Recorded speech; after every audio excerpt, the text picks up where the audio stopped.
Welcome back to my another video. इस video में हम पित्त दोष के बारे में देखेंगे। पित्त की निरुक्ति, पित्त के टाइप्स, पित्त के फंक्शंस, पित्त की लोकेशन और पित्त की प्रॉपर्टीज़। तो पहले हम पित्त की निरुक्ति देखेंगे। तप संतापे, ये पित्त की निरुक्ति है। तप का मतलब होता है हीट और संतापे का मतलब होता है कि पूरी बॉडी में हीट जनरेट करना या तो फिर हीट का क्रिएशन करना। तो पित्त जो है वो पूरी बॉडी में हीट फैलाता है और ये जो है वो पित्त की निरुक्ति है, यानी कि शॉर्ट फॉर्म में पित्त का इम्पोर्टेंस बता दिया है। अब पित्त का कॉम्पोजिशन देखते हैं कि पित्त जो है वो किससे बना है।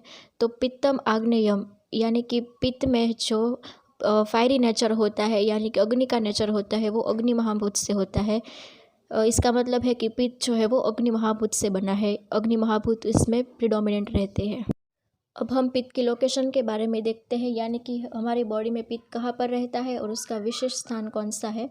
तो नाभि आमाशय स्वेदो लसिका रुधिरम रसः द्रुकस्पर्शनम च पित्तस्य नाभिर अत्र विशेषतः। नाभि का मतलब होता है कि अम्बेलिकल पूरे अम्बेलिकल रीजन में ये पित्त रहता है। उसके बाद है आमाशय।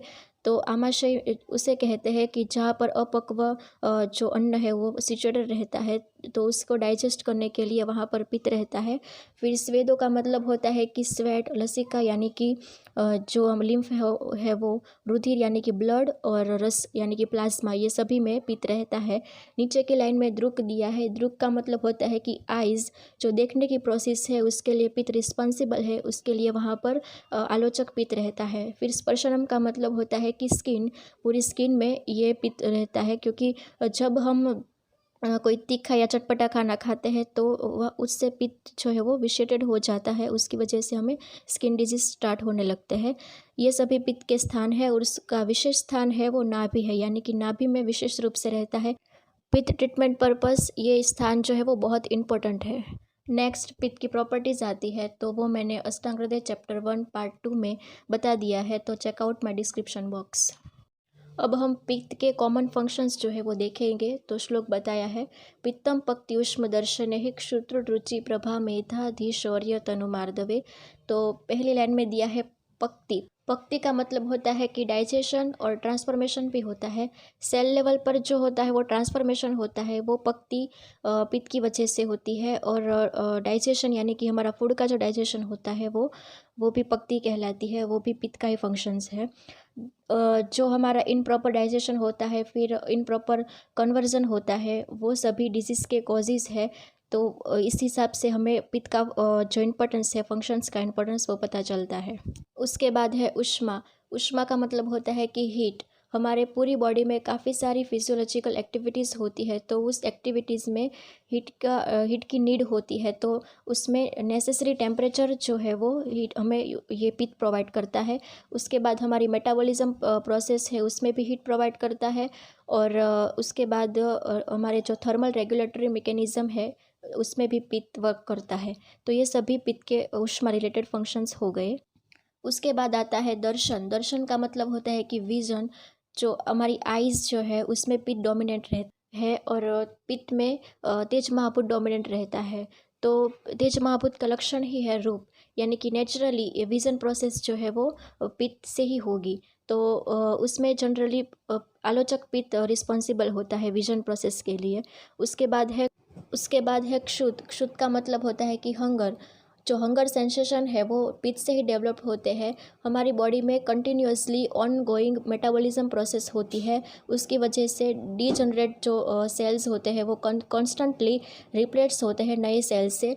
तो नरिशमेंट के लिए फूड की काफ़ी सारी रिक्वायरमेंट होती है और डिमांड होती है। तो उसकी वजह से हंगर सेंसेशन पैदा होते हैं।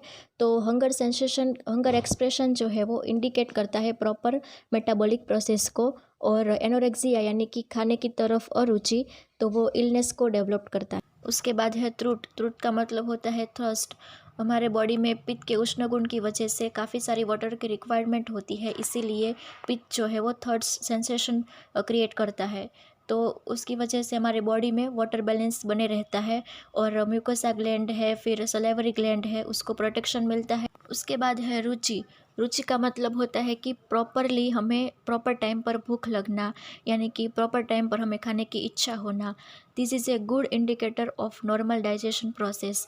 जब हमारी जठराग्नि हमारे अंदर जो खाना है वो प्रॉपर डाइजेस्ट कर पाती है, तब हमारी इंटरनल सिस्टम जो है वो क्लीन रहती है, और जब अंदर की प्रोसेस प्रॉपर रहती है, इसलिए हम टेस्ट सेंसेशन जो है वो प्रॉपर कैरी कर पाते हैं।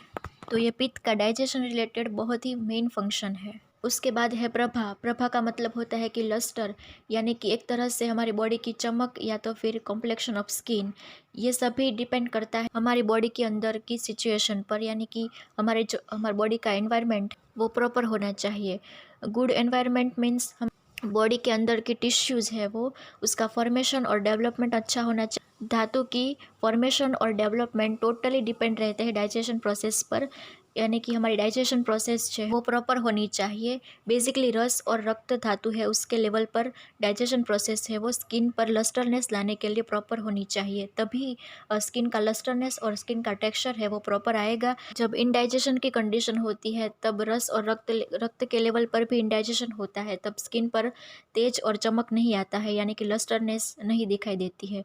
तो ये प्रभा है वो पित्त का मेन फंक्शन हुआ। उसके बाद है मेधा। मेधा का मतलब होता है कि इंटेलिजेंसी और अंडरस्टैंडिंग कैपेसिटी।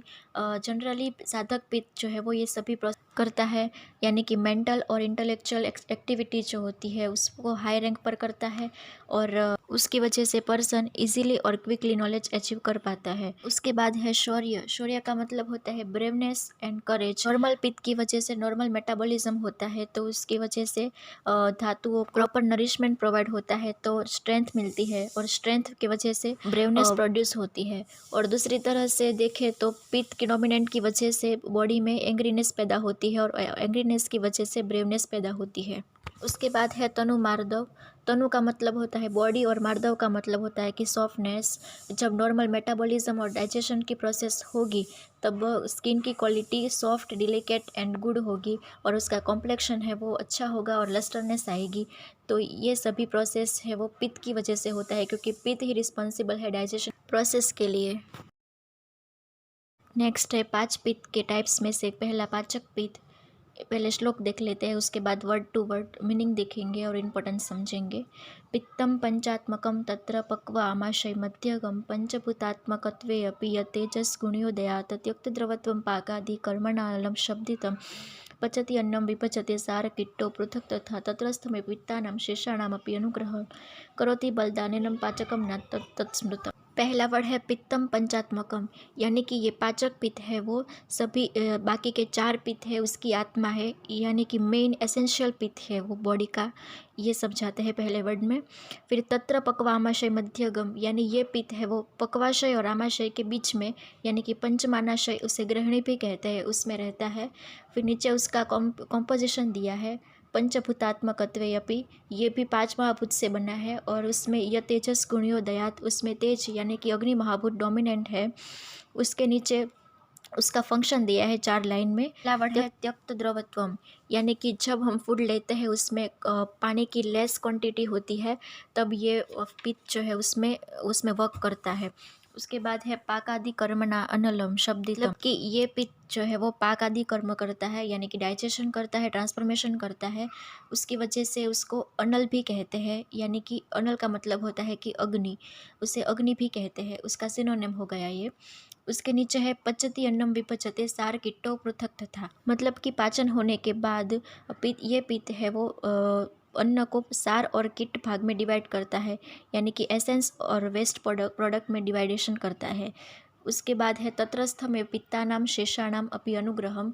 तत्रस्थम एव का मतलब होता है कि पित्त जो है वो पंचमानाशय में रहता है, तो इसकी वजह से वो सभी बाकी के पित्त है उसको नरिशमेंट प्रोवाइड करता है। नीचे की लाइन है करोति बलदानेनम पाचकम नाम तत्स्मृतम, तो जब ये प्रॉपर डाइजेशन को कर पाता है तभी हमें प्रॉपर स्ट्रेंथ प्रोवाइड मिलती है। तो ये मेनली डाइजेशन प्रोसेस के लिए पाचक पित्त रिस्पॉन्सिबल होता है, इसीलिए उसको पाचक नाम दिया है। अब नेक्स्ट भ्राचक पित्त। उसका श्लोक है यत्तु त्वचि पित्ते तस्मिन् प्राचको अग्निः इति संज्ञा सोऽभ्यंग परिषेक अवगाह लेपादीनां क्रियाद्रव्याणां पक्ता छायानां च प्रकाशकः। मतलब कि स्किन में जो प्राचक पित्त है वो रहता है, और प्राचक पित्त को प्राचक अग्नि भी कहते हैं सुश्रुत संहिता अकॉर्डिंग। तो ये प्राचक पित्त है वो स्किन में कलर कॉम्प्लेक्शन मेंटेन रखता है, और कलर कॉम्प्लेक्शन जो मेंटेन रखने की जो क्रिया होती है वो नेक्स्ट लाइन में बताई है। अभ्यंग, परिषेक, अवगाह, लेप, ये सभी जो क्रिया होती है और उसके द्रव्य होते हैं, उसका उस द्रव्य को अप्लाई करते हैं तब वो प्राचक पित्त थ्रू वो डाइजेशन होता है, पकता यानी कि डाइजेस्ट होता है। और हमारी छाया का मतलब होता है कि स्किन फिक्की दिखना या फिर स्किन का लस्टरनेस है वो कम हो जाना, उसे ये सारे द्रव्य है वो दूर कर कर उसको प्रकाशित यानी कि लस्टरनेस बनाते हैं।